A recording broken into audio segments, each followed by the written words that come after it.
Please welcome an actor who received 2 Screen Actors Guild Award nominations for BlacKKKlansman, John David Washington.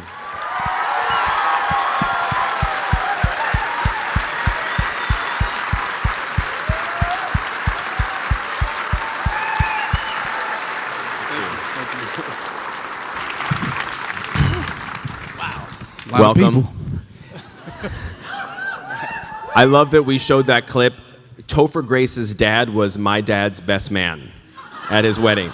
So I've known him since I was like 5 years old, because I'm 5 years older than him. To see him in that performance has been so crazy, and to see the two of you together is just really exciting.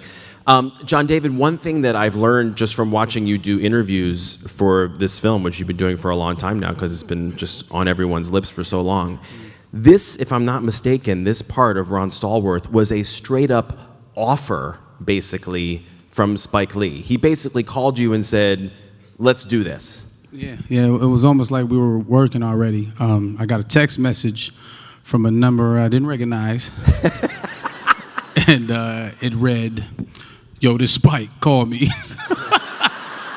And I was like, yeah, right. But guess what I did? I called it just in case, and he picked up. I was like, "Hello, oh, this Spike. I got a book. The black man infiltrates the Ku Klux Klan." I'm like, "What?" And it sounded familiar, like maybe the Dave Chappelle skit. You know what I mean? So, right? Yeah, are y'all familiar with that one? Yeah. So I'm thinking, all right, we're gonna do some sort of version of that, which I'm game for. I mean, this is Spike Lee, so I'm in. But he sent the book over to me. I read it and I called it back immediately. And it took a week for me to read, but I read it and I said, "This is incredible. I can't believe this happened." And he said, "Bet, see you this summer." How often at this early point in your career are you getting offers without having to read and audition? Yeah, just Spike. Listen, he knows what he's doing. As someone who was born in the 80s, what was it like for you to immerse yourself in this 70s world? It was quite the journey, and God bless Spike. I was hounding him for, once we knew we were going, hounding Spike for Ron Stallworth's number. So, and he wouldn't, or email or something, because I had in my head, I was going to go spend like 2 weeks with him or something and just live with his family and hide out. With Ron, we're going to be best friends, right? But he wouldn't let it happen. He kept saying, not yet, not yet. So I need, there's the internet these days, so a lot of interviews on that. But then I started, asking questions about myself.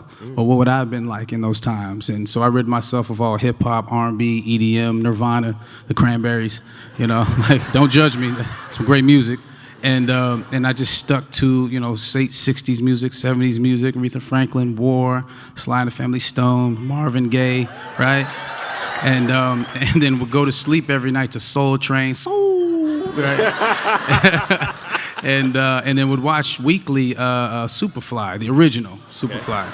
And it was doing something to my body, to my psyche. My posture was different. It was just awakening certain movements. So that I don't know if y'all seen the film, but there's a dancing sequence. That was not a stunt double. That was me. Oh, yeah. Right? I was ready. So that was kind of my way in. It was a lot of fun, and it was quite the it was very fun getting in there.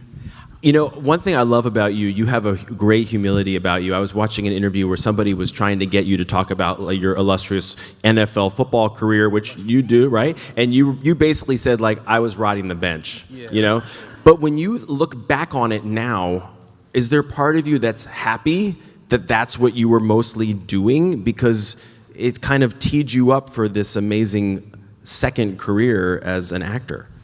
All of those experiences that I allocated were so beneficial and informative to what I'm doing right now. It's so applicable.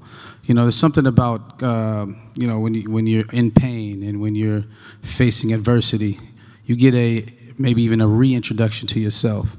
And being able to play through those times and the painful times of not even actually getting to play in the NFL, but something you've worked on since you were 5 years old, and you've been working in certain times of the year your whole life, and it gets shut down like that.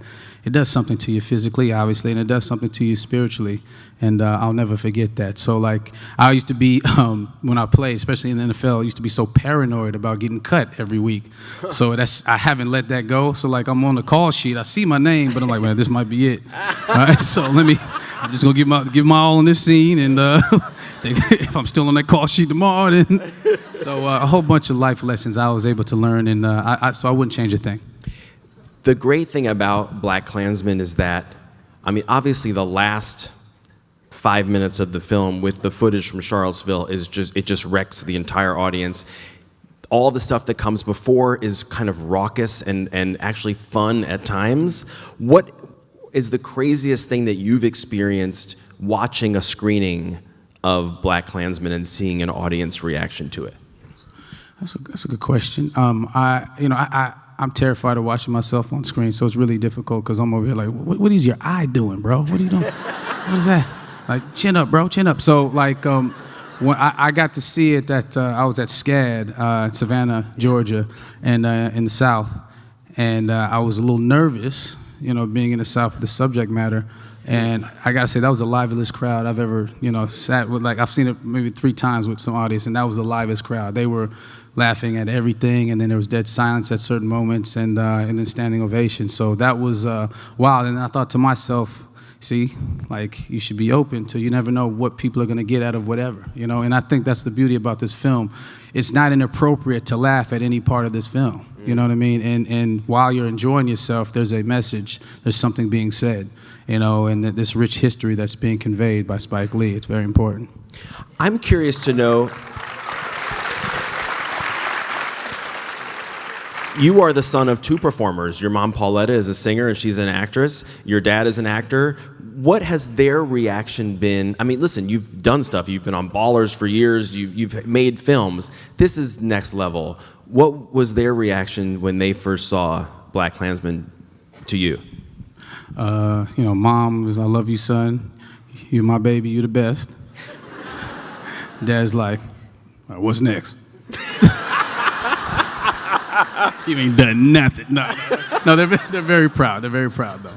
Well, they should be. They should be. John David Washington, everybody.